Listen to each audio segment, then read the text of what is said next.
মোটু আর পাতলুর নেই জুড়ি।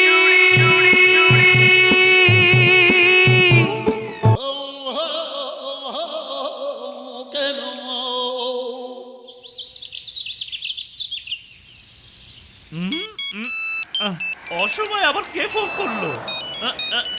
ও hello চিংমাম sir. Hello Patlu, মোটু কোথায় চিংমাম আছে? স্যার, মোটু তো এখানে নেই, ও বাসায়, তবে এখানে আসবে। শুনো, জনি মাত্র একটা ব্যাংক ডাকাতি করে ওদিকেই পালিয়ে গেছে। ওকে দেখা মাত্র আটকে ফেলবে। আমি এসে ওকে অ্যারেস্ট করব।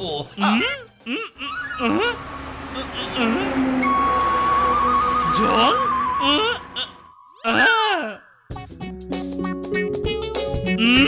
বুদ্ধি পেয়েছি। চাওলা ভাই, দয়া করে তাড়াতাড়ি একটা সামুচা দিয়ে দাও।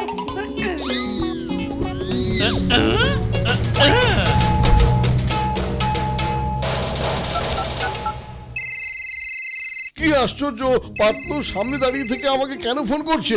আচ্ছা শুনি তো। হ্যালো, মোটু, ওই যে দেখো ভ্যান গাড়িতে সামুচা আছে। কি ভ্যান গাড়িতে সমুচা? কি মজা!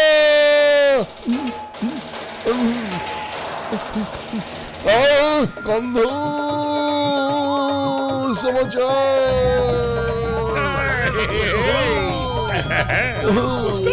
ওই যে মোটু আছে না, ও উড়ে উড়ে আসছে আমাদের দিকে। মোটু যখন ওড়ে কিছু না কিছু গন্ডগোল ঠিকই ঘটে। বাহ ওস্তাদ, বাহ, কি সুন্দর কবিতা বললে। কবিতার বাচ্চা, কবিতাকে ছাড়ো আর মোটুকে আটকাও। যাও, কবিরে গিয়ে ছাড়ো, ওকে ধরো। ওস্তাদ, মোটু তো উপরে বসে সমোসা খাচ্ছে।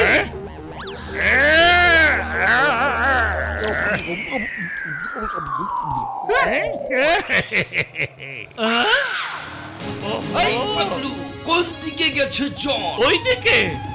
চলো, আজও কিছুতেই চিংড়মের হাত থেকে বাঁচতে পারবে না।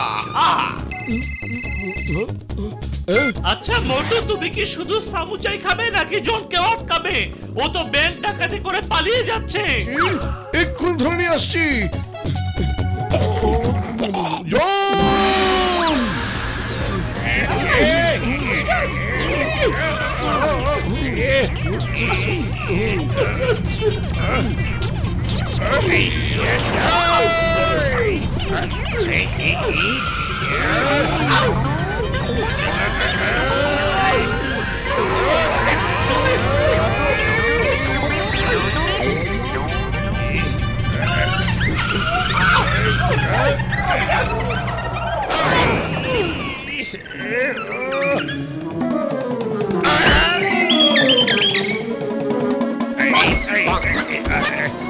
Hands up! জান কিভাবে হবে? জান জান এমন শহরে থাকতে চায় না যেখানে সে ডান হতে পারবে না।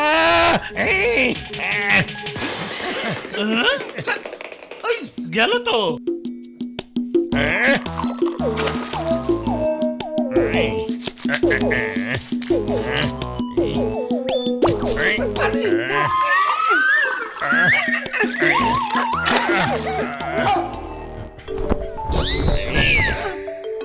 জন মানে ডন আজকে কসম করে বলছে, শুধু মোটু পাতলু না, যতক্ষণ না সবার মুখে কালি মাখাতে পারছি কিছুতেই সে আরাম করে বসতে পারছে না।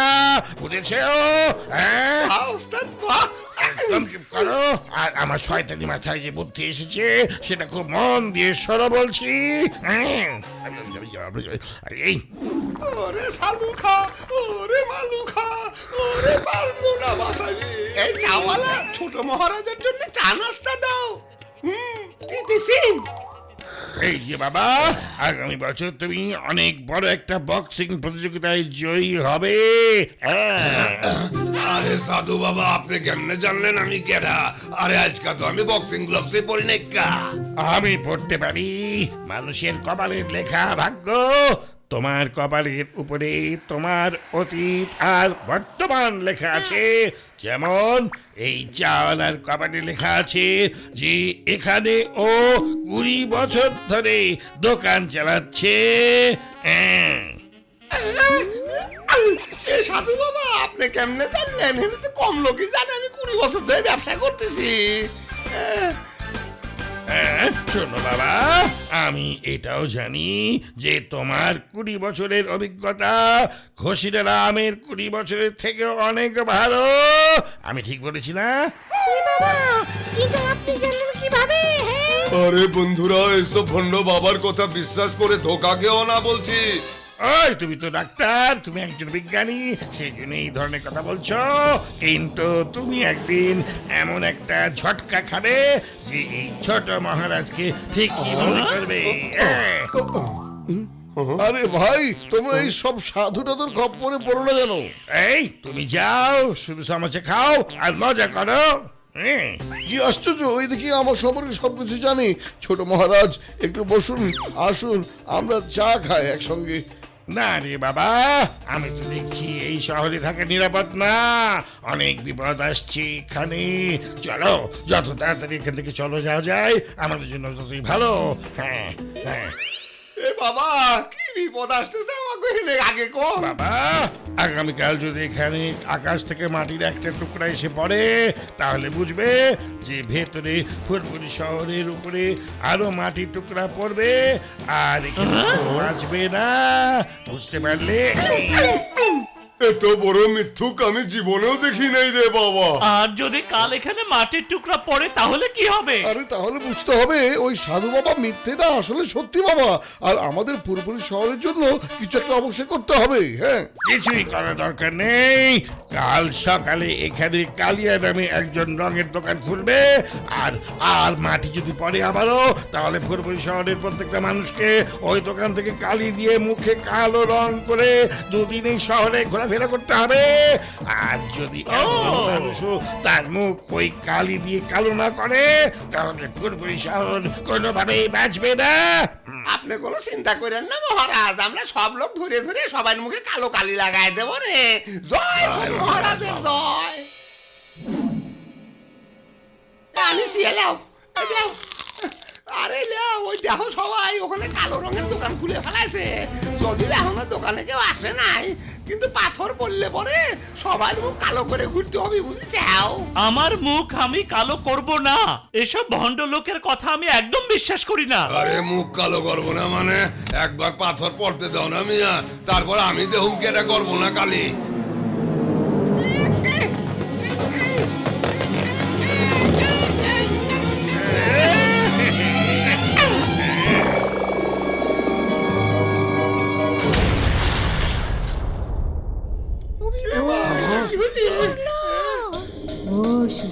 তোমরা দেখিছাও সাধু বাবার কথাগুলো একদম সত্যি হয়ে গেল। এখন আমাকে বাঁচার একটাই উপায় আছে ভাইরা, মুখ কালো করাই নিতে হবে। ওরে মা! কিন্তু আমার কিছুতেই বিশ্বাস হচ্ছে না যে ছোট মহারাজার কথা সত্যি হয়েছে। দেখছো মিয়া, কালিয়া পেন্ডেল চলে এসেছে।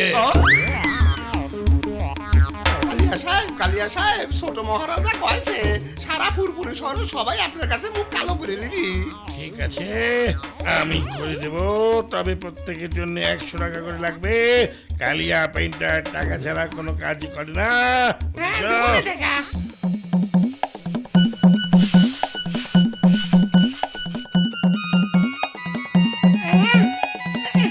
এ বল্টু পাতলু, তাড়াতাড়ি আইসাও। না, আমি মুখ কালো কিছুতেই করবো না। সবাই শোনো, ইরা নাকি মুখ কালো করবি না নে, আর এগের কারণে সারা ফুরফুরি সব ধ্বংস হয়ে যাবিনি। চলো সবাই ওখানে ধরে জোর করে ওখানে মুখ কালো করে দে।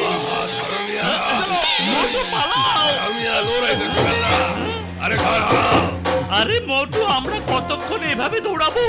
ওই বাবা আর কালিয়া পেইন্টারকে কিন্তু আমার একই রকম লাগছে। লম্বাও এক সমান, কণ্ঠস্বরও একই রকম। আরো একটা বিষয়, দুজনেরই দুজন করে সাবরেট, আবার একই রকম। ওকে তো আমার কাছে জনের মতোই লাগছে। বারবার মনে হচ্ছে ওই তো জন। হ্যাঁ পাতলু, তুমি ঠিক কথাই বলেছো। গতকাল ওর মুখ কালো হয়ে গেছিল, আর সেই কারণে ও সবার উপরে প্রতিশোধ নিচ্ছে না তো। হ্যাঁ, এবার প্রতিশোধ তো আমরাই নেব। ও আমাদেরকে অনেক ঝামেলায় ফেলে দিয়েছে। চলো।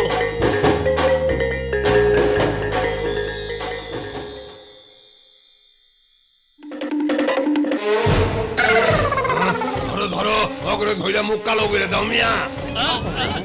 না না, এক মিনিট, সবাই শান্ত হও। গতকাল রাতে ছোট মহারাজ আমাদের কাছে স্বপ্নের মধ্যে এসেছিল। আমাদেরকে সে বলেছে যে আমরা 5 জনের জন্য মুখ কালো করে ফেলি। ছোট মহারাজের জয়! ছোট মহারাজের জয়! আরে শোনো ভাই, স্বপ্নে আমার কাছে এসেছিল ছোট মহারাজা, এসে বলেছে যাও এবার তোমার মুখ কালো করো, তবে তার আগে কালিয়া পেন্টারের মুখ লাল হতে হবে, তাও আবার কোনো রং ছাড়াই হতে হবে, তাহলে ফুলফুলি সহ ধ্বংস হবার হাত থেকে বেঁচে যাবে। ওরে মা, রং না করে মুখ কিভাবে লাল করা যাবে? চিঙ্গম স্যার, কেন থাপ্পড় মারতে মারতে তো মুখ লাল করে দেয়া যায়? মারো মারো, হ্যাঁ, হ্যাঁ, মারো ওদেরকে, মারো মারো ওদেরকে, মারো মারো।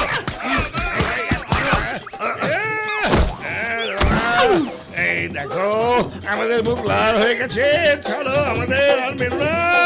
এই, আরে এখনো হয়নি, সম্পূর্ণ লাল করতে হবে, লালে লাল দুনিয়া, এখনো পুরো লাল হয়নি তো। হ্যাঁ বুঝতে পেরেছি যে তোমরা জেনে গেছো যে আমরা কারা। দুঃখিত দুঃখিত। আরে জন, কারণ নজর না লেগে যায় তোমার লাল মুখ দেখে। আরে এইটা তো জন আমাকে রে বুকা বানাইছিলি। এখানে ধরো, ধরে মারো মারো মারো ওদের। আর ধরো, পড়ে গেছে, মারো। না, লাগছে কে? খারাপ। আমার হাত থেকে বাজার পারবো না।